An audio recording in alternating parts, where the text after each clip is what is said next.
Hey guys, how's it going? Welcome back to my channel. I'm Toni. If you're new here, I am a homeschooling mom of 4 kids. My kids are 15, 13, 11, and 9. We're talking about field trips today, which at this age that we're at, this video is for me. And it's for anybody that's just like me who has older kids and may have forgotten how amazing field trips are and how important field trips are, because I feel like I went through this stage where field trips were like the thing that we did. It was amazing. We did them all the time. Then my kids got older and I think I forgot field trips were a thing. So anyway, I'm going to share, first of all, the coolest field trips that my son and I went on today. I'm going to actually share all the field trips that I can think of that I have taken my kids on over the years to give you guys ideas, because I feel like I need ideas to be able to come up with. Sometimes you're like, well, where do we go? Okay, the zoo, what else do we do? And I really do think other moms can help each other with field trip ideas, because I think it is such a huge tool to enhance their learning in the most fun way. So if you are not a field tripper, or you haven't done it in a while, or you are one that does field trips all the time, this is the video for you, because we are going to get all into the nitty gritty and awesomeness of field trips. So let's go. So my kids, when they were younger, and school only took like a little tiny bit of time, like, it took a couple hours a day. And it also didn't matter that we skipped this day or this day. And for quite a while, we only did school 4 days a week because of the way our curriculum was set up. And we went on field trips all the time, and it was awesome. We have now gotten into this place where life was so busy, there was no time for field trips, first of all. And I love sports. I am a huge sports person. I played lacrosse in high school. I was in the drum line. I played the bass drum. I marched the bass drum. I played volleyball in college a little bit. Anyway, I'm huge on extracurricular activities, but there's a downside. It sucks the life out of you. It is awesome for my kids, but it takes all the time that you have. If you had any little tiny ounce of free time, it will be gone when you sign your kids up for sports. So anyway, I do think it's important. We do it. I have kids in spring is our only season. Well, a lot of times we actually do have somebody playing spring soccer. We haven't decided yet, but we have done spring soccer. I did fall soccer, and I had 2 in volleyball at a local Christian school. We homeschool, but they play for the Christian school. And just now I had 3 girls in basketball on 2 different teams. So we have been so busy. There wasn't even time to think about field trips. And now there's time, because we just finished basketball. Woohoo! So it was awesome and it was fun. And honestly, 2 things I will say real quick about sports. I think it's super important. I really have seen my girls grow. So I do think it's really, really important. And that's not what this video is about. But also, on another note, I would not start it when they're young, period. End of sentence. We did not let our kids when my daughter was 3, she played soccer. She walked around the field and picked up leaves, but she played soccer when she was 3. Other than that, we didn't do sports again until she was, I think, maybe 6th grade she played. So we really tried to wait so that we at least had those elementary years where we had free time and family time and stuff like that. But once you get into it, there is just no more time for anything. So be careful jumping into that boat. That's all I'm going to say about sports. I do think it's super important to do also. But balancing homeschool, extracurriculars, and making sure you have time for field trips is really, really hard. My number 1 tip, if you are like, I can't think of field trips on my own, I don't know what to do, I feel weird taking my kids by myself, whatever your reason might be, join a co-op. I know not everybody likes to do co-op. Again, that's something that it's a commitment. It does take time. It is really, really hard when you have littles that take naps. But we have been doing a co-op since my oldest was 3rd grade, maybe 2nd grade. I don't know. We got into co-ops pretty young. There were many, many years. I have 4 kids, and they're all 2 years apart. So there were many years where co-op happened during nap time, and it made me want to cry. It was hard. We'd get home and everybody was cranky and tired, and I'm like, why am I doing this? But it really is huge. It's important. I think co-op is huge for our family, for that connection, for the socialization that everybody might be worried about. Field trips are a huge part of co-ops, at least the ones we're a part of. They typically, for us, it depends on which one you're in, but for us, typically, they try to schedule a field trip once a month. And you don't have to go to them. We don't go to all of them. I actually don't think I went to one last year just because life was so busy and we didn't have time. I didn't make time. You can make time, but I didn't make time. And we're in February now, end of February. And we just went on our first official field trip really this year today. So I am telling myself, Toni, listen to me. You need to make time for field trips. Your kids are going to learn so much, seeing it hands-on. I mean, that's why we homeschool, you know, doing things hands-on, going and experiencing stuff. I just think it's so important and they learn so much. Some field trips are just fun, but there's so many field trips you can go on that are like they're going to learn more in the 2 hours that they're at this field trip than they would have in a couple weeks of reading out of a history book or reading out of a science book or something like that. I just think it's awesome. I'm a huge proponent of field trips, and I kind of forgot to do them for a while. I'm going to, first of all, show you the one that we did today because it was amazing. I have been living in Northeast Ohio for 20 years now. And there is the most amazing place that I didn't know existed, about 45 minutes or so from us, down in Sugar Creek, Ohio. And it's called the Age of Steam Roundhouse Museum. And I'll show you some video here while I'm talking, but it was the coolest place. Like, I walked in and I'm like, whoa, it was just amazing. I find trains fascinating, and it might be because I have a son who also finds trains fascinating and amazing. My girls have always liked trains. Anytime, you know, there's always train tracks around where we live, and they've always been so excited when you get stuck at a train, you know, the train's coming and you have to sit, where a lot of people get cranky and are annoyed about it. I've always had kids and myself who we love to sit and watch the train and, you know, figure out how long is it going to be. And I don't know, unless you're in a hurry and you're running late to a doctor's appointment or something. In general, it's super fun to see a train go by. Well, this was really cool, this old roundhouse. So it's like Thomas the Train, you know, he's got that like half circle. I remember like with the toys and with the show too, they've got like this half circle where all the trains come and the thing turns, and then the trains go into each little, I don't know what they're called, cubby hole. And that's what this is in real life. It is the coolest thing. If you live in the area, you need to go to it. In Sugar Creek, just look it up.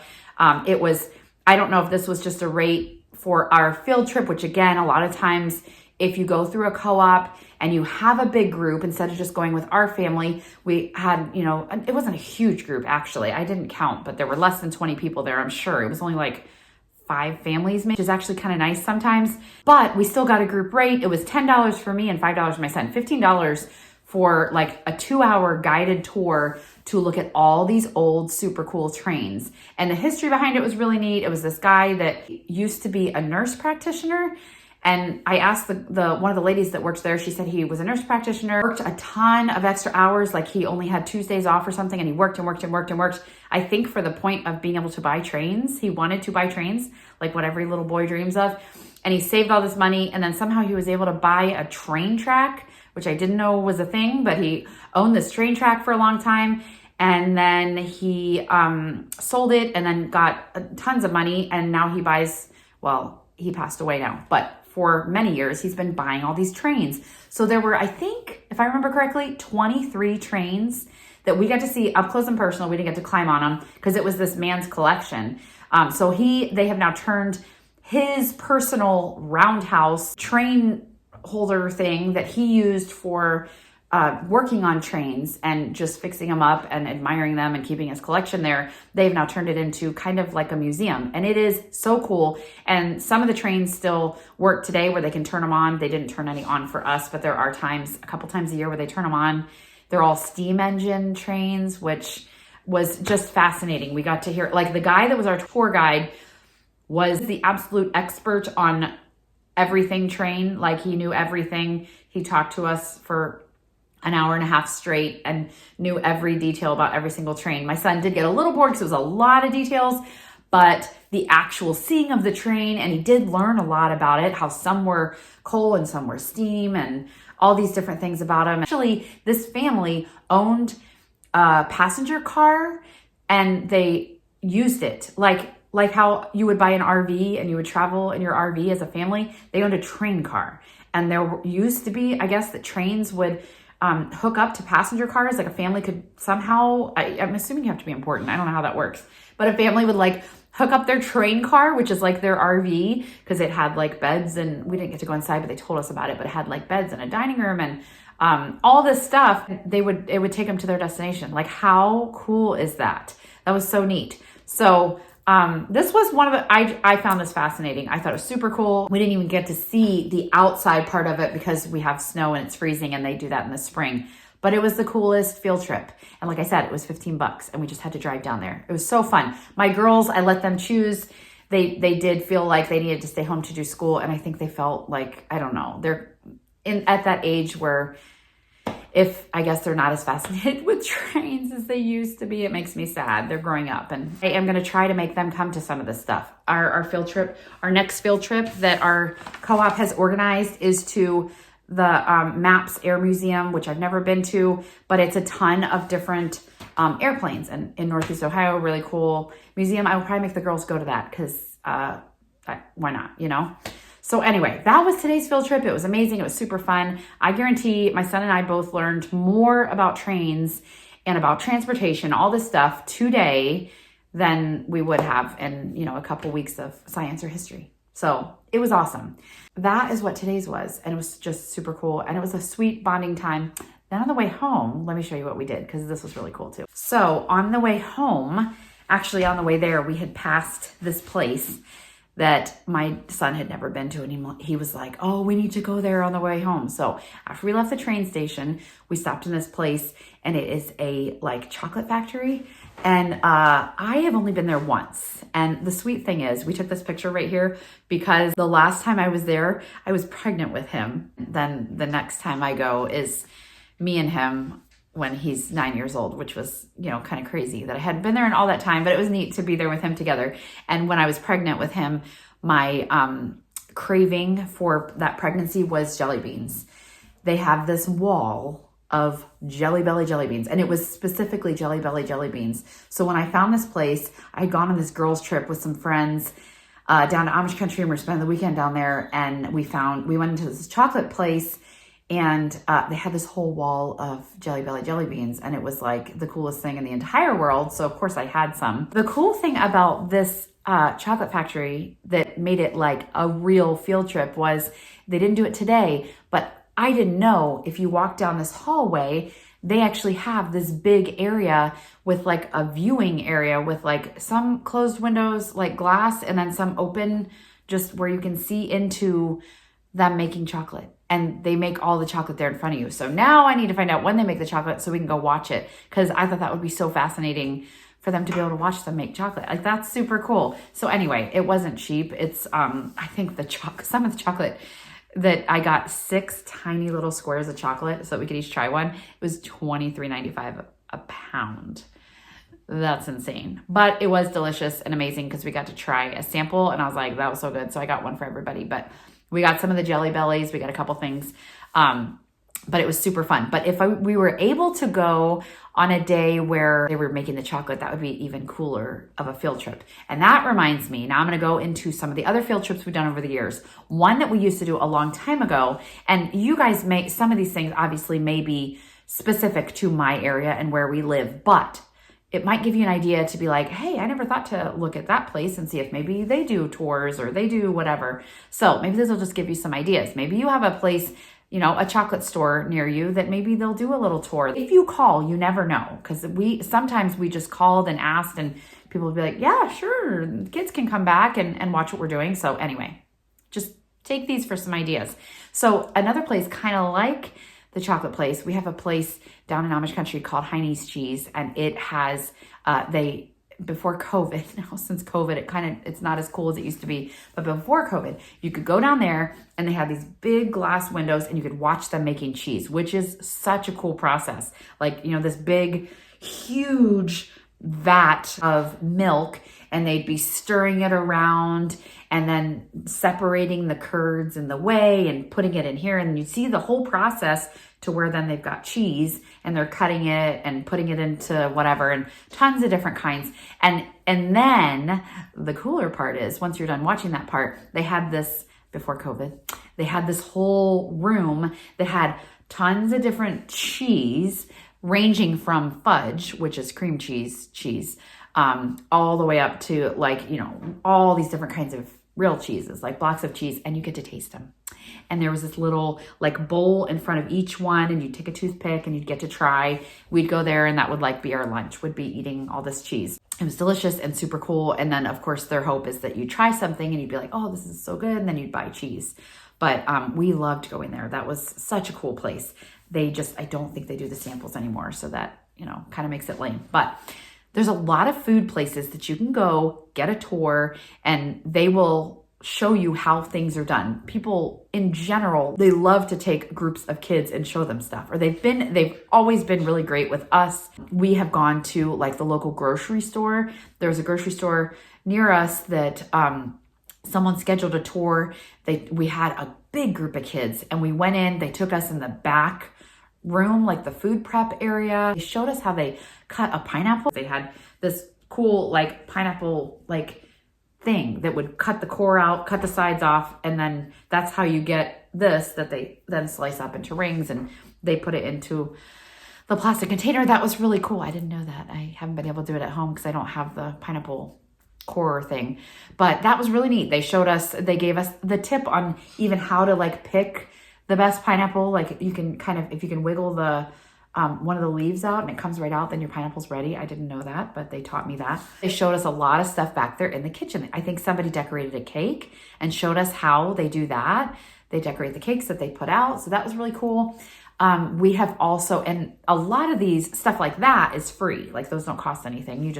They usually will just be happy to let your group go if you tell them it's a homeschool group or something. Even if you are not in a co-op, get 2 other families. If you're a homeschool family, usually you have a bunch of kids. So if, 3 or 4 families and you're big enough for a homeschool group, I know we went to a smoothie shop one time and the kids got to go back and watch how they made smoothies. I mean, this isn't rocket science, but it was cool. It was really neat. And they all got a little sample at the end.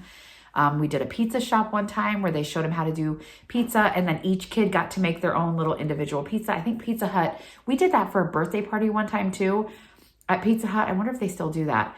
But your birthday party is there. They do the whole thing. Each kid gets to make their own pizza. They got a pizza dough in a little personal pizza pan. They brought the toppings out on a cart, and the kids got to put everything on there. They got to go back to the kitchen and put it in the kitchen and make their pizza. So they're helping with it start to finish. That was really neat. And then the birthday girl got a t-shirt and a hat, I think, or something. That was really cool. I don't know if they still do that, because I was actually telling my son about that today, and he was like, I want to do that for my birthday. So I'll let you guys know if we do that for his birthday in August. Before I had kids, I was a teacher, and I think this is probably the coolest trip out of all the ones we've ever been on. And I need to schedule this for my kids to go see. We went to a water treatment plant. I took my kids there, my school kids that I taught, and it was fascinating to learn how the yucky water goes there and goes through this process of cleaning and ends up being cleaning water. And you actually got to see the big vats of water. And I thought that was super cool and very fascinating. And I've never taken my kids to that, so I need to, but my school kids loved it and thought it was really cool. Again, it was a free trip.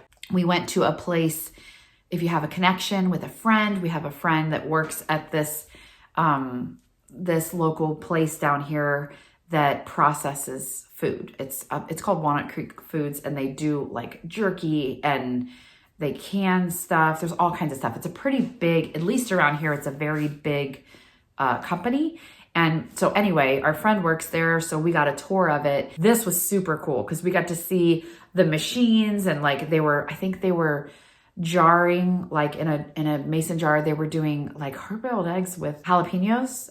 And that sounded disgusting, but it is a big thing, apparently. They were also doing salsa. So we got to see the whole process of making it, and then all the way up until it getting finished in the jar. They took us back to the room where they did the meat sticks, the like jerky, beef jerky, I think it was. And we got to see like from the slab of meat all the way to the end, and we all got to try a piece at the end.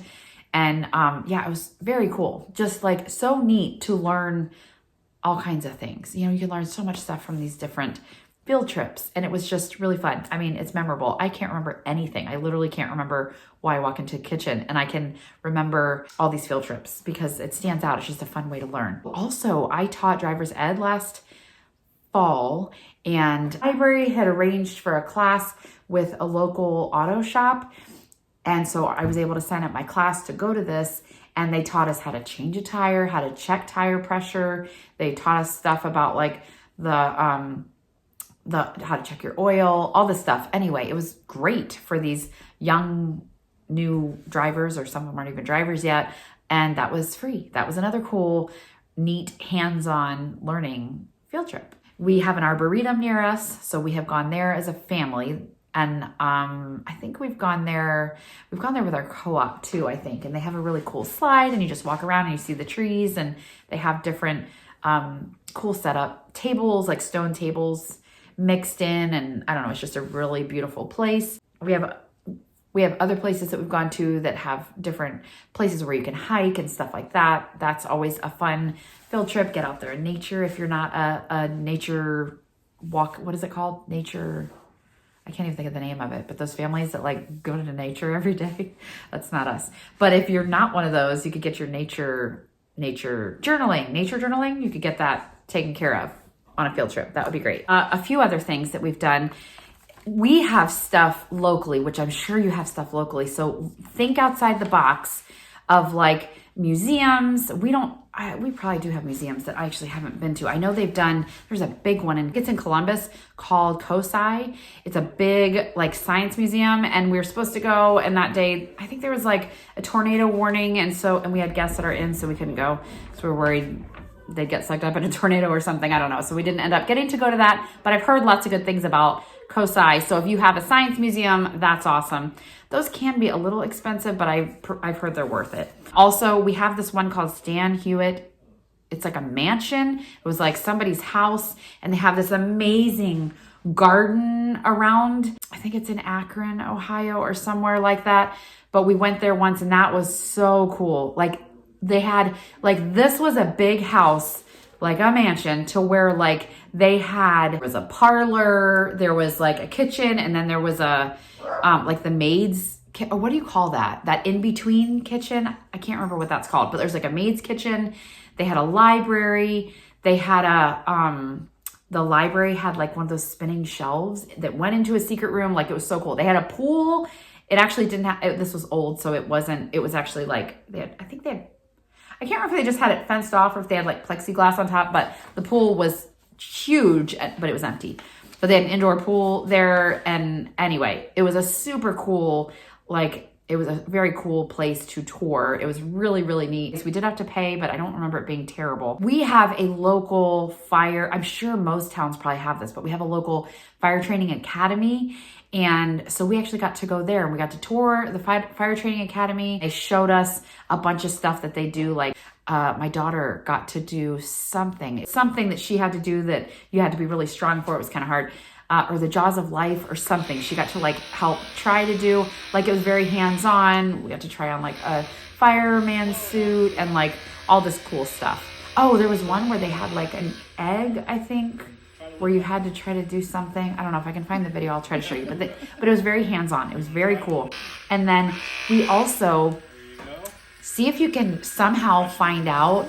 We live in a small town, so a lot of people hear about little things that are going on, but when they do a controlled fire, that is really neat to watch. So there was a house that they were burning down that they were using as practice for the firefighters. So we went and parked at there was a church or something across the street. We went and parked there and just sat and watched them do their training and burn the house down. It was very neat. It was a cool learning experience for us. I'm sure there's more because I can't think of everything that we've done, but I'm going to right here, because I'm going to guess that when I'm done and I start editing, I'm going to be like, oh yeah, this. So I'm going to write right here all the things that I thought of when I was done filming this.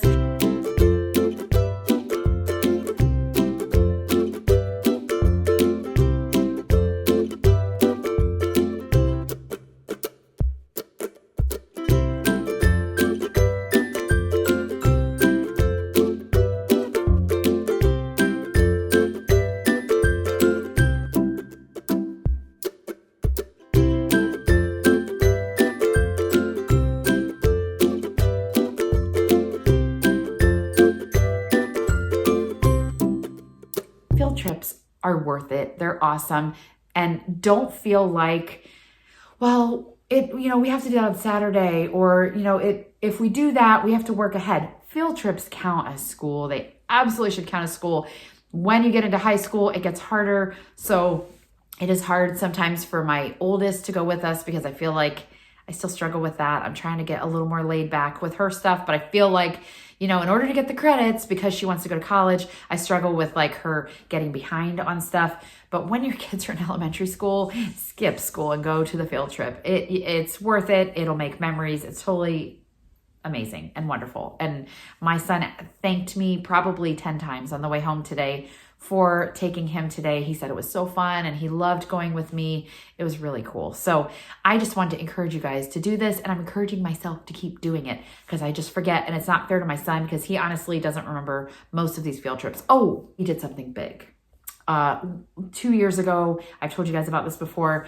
This is not necessarily just let's go to do this on Friday, but we took a 3-week trip out west. So that was like the top of all tops of field trips, because we saw things like, we saw the Grand Canyon, we saw, which the Grand Canyon was cool, but we saw a lot cooler stuff. So by the time we got to the Grand Canyon, we were like, oh, okay. Like, I don't know if it's because it was foggy, it was a little bit hazy, maybe just because the clouds were low, maybe that's normal. It was cool, it was neat, but we had already gone through Colorado and seen huge mountains. We'd already gone through Kanab, Utah, which was beautiful, where I broke my foot, seeing all these amazing mountains in Utah, which was just incredible. And that was something that I guess we'd been wowed. Wow, look at this. Wow, look at this.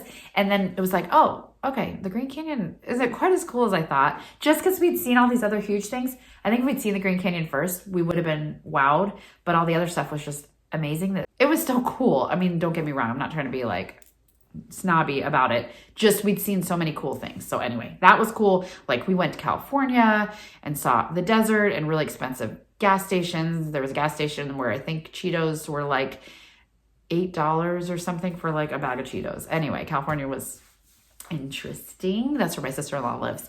And we saw a really cool train station there, or like this train depot where a bunch of trains stayed. That was a really cool thing, like what we did today.